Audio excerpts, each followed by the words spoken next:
हमारा next topic है diffusion. Student, diffusion क्या होता है? जब दो सब्सटेंस के पार्टिकल मूव कर रहे होते हैं तो इनके पार्टिकल्स आपस में मिक्स हो जाते हैं, जिसे हम डिफ्यूजन कहते हैं। आइए इसे आपको एक एग्जांपल से समझाता हूं। स्टूडेंट, अगर हम एक ग्लास का जार लें, उसमें हम ब्रोमीन गैस डाल दें। ब्रोमीन गैस का कलर जो होता है स्टूडेंट, वो होता है रेड ब्राउन कलर। अब जार में नीचे ब्रोमीन आ जाएगी, क्योंकि ब्रोमीन का वेट ज्यादा होता है इसलिए वो नीचे आ जाएगी जार के, और ऊपर की तरफ जार में एयर होगी। जब ब्रोमीन के पार्टिकल्स और एयर के पार्टिकल्स मूव करेंगे तो ब्रोमीन के पार्टिकल्स में काइनेटिक एनर्जी ज्यादा होती है, मतलब ब्रोमीन के पार्टिकल ज्यादा तेजी से मूव कर सकते हैं।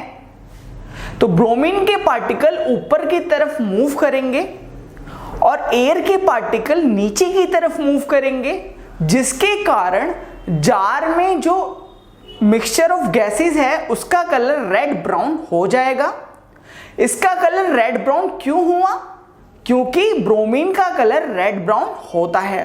तो यहां पे हमें क्या देखने को मिला कि जो हमारी ब्रोमीन गैस के पार्टिकल्स हैं और एयर के पार्टिकल हैं वो आपस में मिक्स हो गए और उन्होंने एक मिक्सचर बनाया जिसका कलर रेड ब्राउन हो गया। तो इसे हम डिफ्यूजन कहते हैं।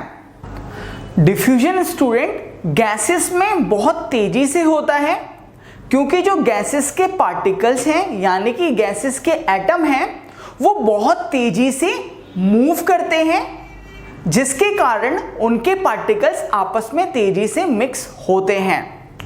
अगर हम डिफ्यूजन को तेज करना चाहते हैं, मतलब हम चाहते हैं कि जो पार्टिकल्स हैं वो जल्दी से मिक्स हो जाए, वो ज़्यादा टाइम ना लगाएं, तो हम क्या करेंगे, हम सब्सटेंस को टेम्परेचर दे देंगे, मतलब सब्सटेंस को हीट करेंगे, जिसके कारण सब्सटेंस के जो पार्टिकल्स हैं उनकी काइनेटिक एनर्जी बढ़ जाएगी और ये पार्टिकल्स ज़्यादा से ज़्यादा तेजी से मूव करने लगेंगे और ये आपस में मिक्स जल्दी से जल्दी होंगे। अब हम पढ़ेंगे डिफ्यूजन इन गैसेस, मतलब गैसेस में डिफ्यूजन कैसे होता है बच्चे। आइए जानते हैं। इसका पहला एग्जांपल है कि अगर कोई खाना बना रहा होता है ना, तो उसकी खुशबू हमें कुछ दूरी तक आ जाती है। ऐसा क्यों होता है? ऐसा इसलिए होता है क्योंकि जब कोई खाना बना रहा होता है तो जो उसकी स्मेल है ना, वो गैस के रूप में हमारी एयर पे चली जाती है। उस गैस में खाने की स्मेल होती है।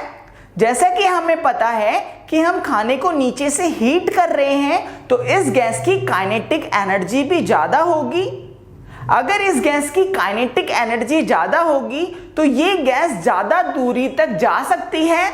तो खाने से निकलने वाली जितने भी गैसेस हैं जिसमें खाने की खुशबू है, वो ज़्यादा स्पीड से आगे की तरफ बढ़ रही होती है, हर एक डायरेक्शन में जाती है, जिसके कारण हमें खाने की खुशबू कुछ दूरी तक आने लगती है। इसका सेकंड एग्जांपल है कि जब हम परफ्यूम की बोतल को ओपन करते हैं तो उसकी स्मेल आसपास के सभी लोगों को आ जाती है। उसकी स्मेल कुछ दूरी तक हमें स्मेल करने को मिलती है। ऐसा क्यों होता है स्टूडेंट? आइए जानते हैं। जैसे ही हम परफ्यूम की बोतल ओपन करते हैं तो उसमें से निकला लिक्विड स्टूडेंट गैस में कन्वर्ट हो जाता है। इस गैस में परफ्यूम की फ्रेग्रेंस होती है। इस गैस की काइनेटिक एनर्जी ज़्यादा होती है, जिसके कारण इसकी स्पीड ज़्यादा होती है और ये ज़्यादा तेजी से हमारे एयर में ट्रैवल होता है। एयर के साथ मिक्स होके ये आगे फैलते रहता है, जिसके कारण हमें परफ्यूम की स्मेल सूंघने को मिलती है। अब हम पढ़ेंगे डिफ्यूजन इन लिक्विड, मतलब दो लिक्विड के पार्टिकल्स आपस में कैसे मिक्स होते हैं। आइए जानते हैं। बच्चों, लिक्विड में डिफ्यूजन गैस के कंपेयर में धीरे धीरे होता है, मतलब दो लिक्विड के पार्टिकल्स आपस में मिक्स काफी धीरे धीरे होते हैं as compare to the gas particles के। आइए इसका एक एग्जाम्पल लेते हैं। अगर हम वाटर में इंक डालते हैं तो इंक के पार्टिकल वाटर के पार्टिकल के साथ काफ़ी धीरे धीरे मिक्स होते हैं और वाटर का कलर ब्लू हो जाता है। इसका जो सेकंड एग्जाम्पल है स्टूडेंट, कि जो हमारी एटमॉस्फेयर में ऑक्सीजन होती है वो हमारी नदियों में जो पानी होता है उसके साथ मिक्स हो जाती है, जिसे हम डिफ्यूजन कहते हैं।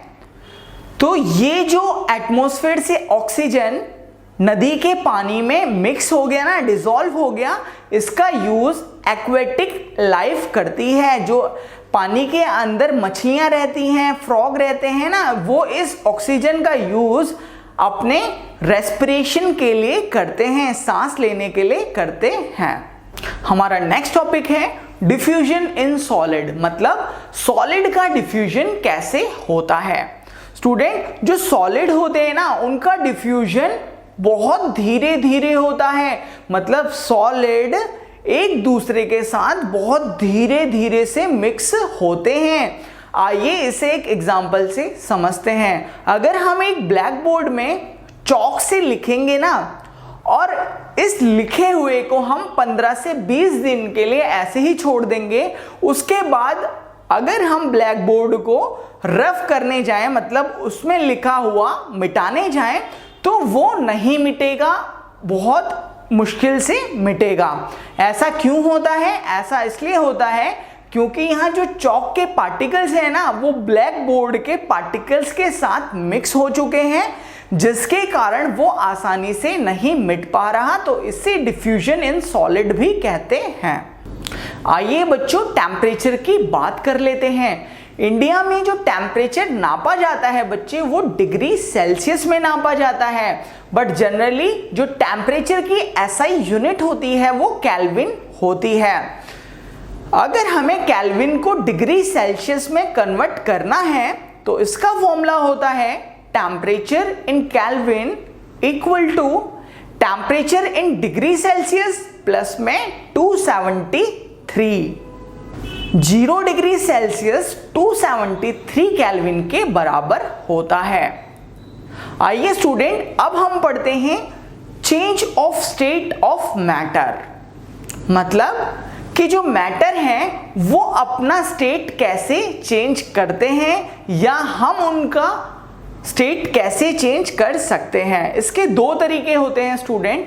पहला तरीका होता है बाय चेंजिंग टेम्परेचर, या तो हम टेम्परेचर चेंज करेंगे। सेकंड तरीका होता है बाय चेंजिंग प्रेशर, या तो हम प्रेशर चेंज करेंगे। आइए जानते हैं effect of change of temperature, मतलब जब हम टेम्परेचर चेंज करते हैं तो क्या होता है। पहला इफेक्ट होता है बच्चे मेल्टिंग, मतलब अगर हम टेम्परेचर बढ़ाते हैं तो हमारा सब्सटेंस मेल्ट करने लगता है। मेल्टिंग क्या होता है स्टूडेंट? ये एक ऐसी प्रोसेस है जिसमें हम सॉलिड सब्सटेंस को हीट करते हैं और वो सॉलिड लिक्विड में कन्वर्ट हो जाता है, इसे हम मेल्टिंग कहते हैं। इसका एग्जाम्पल है मेल्टिंग ऑफ आइस, मतलब बर्फ का पिघलना। इसमें क्या होता है स्टूडेंट, जब हम आइस को यानी कि बर्फ को एटमॉस्फेयर में रखते हैं तो जो हमारा सन होता है उससे हीट हमारे आइस यानी कि बर्फ पर पड़ती है, जिसके कारण हमारी बर्फ पिघलने लगती है। हमारा नेक्स्ट टॉपिक है मेल्टिंग पॉइंट। मेल्टिंग पॉइंट क्या होता है? ये एक ऐसा टेम्परेचर है जिस पे कोई सॉलिड पिघलने लगता है, यानी कि कोई सॉलिड लिक्विड में कन्वर्ट होने लगता है। इसका एग्जाम्पल है कि जो हमारे आइस यानी कि बर्फ का मेल्टिंग पॉइंट होता है वो होता है 0 डिग्री सेल्सियस। मतलब अगर हम आइस को यानी कि बर्फ को 0 डिग्री सेल्सियस टेम्परेचर पे रखेंगे ना तो हमारी बर्फ पिघलना चालू हो जाएगी। आइए जानते हैं हमारी बर्फ क्यों पिघलती है। जैसा कि हमें पता है कि जो हमारी आइस है यानी कि बर्फ है वो एक सॉलिड है, और हमें पता है कि जो सॉलिड के पार्टिकल्स होते हैं ना वो एक दूसरे के काफ़ी ज़्यादा क्लोज होते हैं। तो जैसे ही बर्फ को सन की हीट मिलेगी, सूरज की रोशनी मिलेगी, तो जो आइस के पार्टिकल है ना जो कि काफी ज्यादा एक दूसरे के क्लोज हैं, वो एक दूसरे से दूर जाने लगेंगे, जिसके कारण जो आइस है वो अपनी लैटेंट हीट रिलीज कर देगी, मतलब उसके अंदर से हीट निकल जाएगी और वो आइस लिक्विड में कन्वर्ट होने लगेगी, जिसे हम मेल्टिंग भी कहते हैं।